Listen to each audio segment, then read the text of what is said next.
how far will you push it? Because they haven't offered, our understanding is they've offered no money whatsoever. They've apologised in a letter, but they haven't offered you a penny in compensation. There was this figure of $1 billion that you may be pursuing. I think I have an obligation to do it. Look, I'm not looking to get into lawsuits, but I think I have an obligation to do it. This was so egregious. If you don't do it, you don't stop it from happening again with other people. I think you probably have an obligation. I'd like to find out why they did it. You know, it's so bad. Yeah. Who thinks like this? And I wonder if they've done it. We'll find this out. You know, the nice part about litigation is we'll find out how many times have they done it to other people. Maybe they did it to me quite a bit.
Trump is gearing up for a massive legal battle with the BBC, seeking billions in damages after the broadcaster admitted to mishandling. It's an understatement. A clip of one of his speeches, something that has already claimed the job of two senior executives. Here is Donald Trump talking about the ordeal. I'm not looking to get into lawsuits, but I think I have an obligation to do it. This was so egregious. If you don't do it, you don't stop it from happening again with other people. I think you probably have an obligation. Joining me now from the UK is Talk TV host Mark Dolan. Mark, thanks for coming on the program. The BBC have hardly been repentant for misrepresenting Trump. It was a bit more than a mistake. Can you understand Trump's desire to sue? Most definitely. I mean, what's great about this story, James, is that the leftist groupthink that dominates the BBC has been outed, and it's being exposed by the most famous man in the world, the most powerful man in the world, Donald Trump. And in Britain, we are celebrating the fact that at last we have an accountability for an organization that we're obliged to pay a compulsory tax for just to own a TV. And you don't mess with Trump. You do so at your peril. He's very angry about this. It's become a diplomatic incident. And I think he's going to be successful in changing the culture of the BBC, because it's just exposed public anger about this organization that for years has been gaslighting the public, whether it's COVID measures, whether it's net zero. Its examples of bias are now legion, and at last we're having this conversation. Well, he says that one of the reasons he wants to sue, and he's talking about up to $5 billion in damages, is he hardly needs the money, but he says he wants to stop this sort of thing being repeated. And I don't know, maybe it will work, because have a listen to this little clip from CNN recently. And we do want to be clear, the president, Trump, did not receive or send any of the messages, which largely predated his time as president. He's not been accused of any criminal wrongdoing in connection with Epstein or Maxwell. Mark, have you heard CNN be so careful? They seem petrified of any potential lawsuits coming their way. So maybe you're right. Maybe Trump could change some of the media culture. Yes, and it's not about becoming pro-Trump, James. Donald Trump is a flawed human being. He's a flawed politician. He's far from perfect.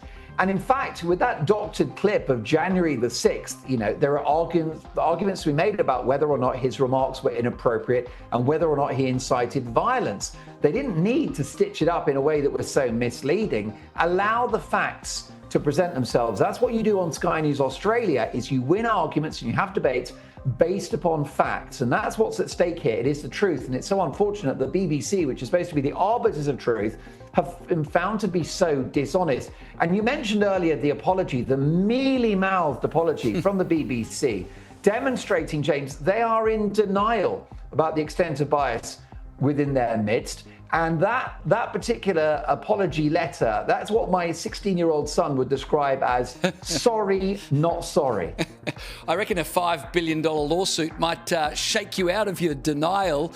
I want to play you a clip from UK Prime Minister Liz Truss, because she says a lot of Brits, and you said it earlier, they're cheering Trump on in his lawsuit. Have a listen.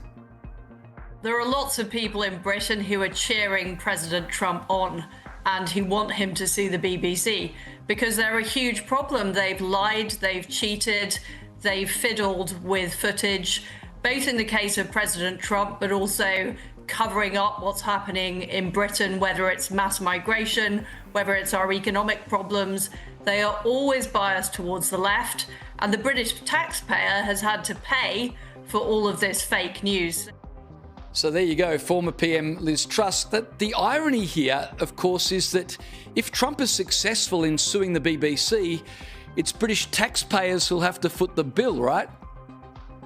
Well, hopefully not, James, because yes, on paper, we'd be on the hook for those millions of dollars, and it's likely that there will be some kind of settlement. I don't think Donald is going to get his $5 billion, but he may get several million, as he did from 2 US broadcasters after they misrepresented him. And I think the money has got to come from the budget of the BBC, which is enormous. Okay, so overall they receive around £3.5 billion from taxpayers and an extra $2 billion from selling their formats around the world. So they got deep pockets. All they got to do to settle any bill is to cut the salaries of their overpaid stars who would never get that kind of cash in the private sector, and to get rid of some of those middle managers swanning around in Armani suits who do very little for an enormous amount of cash.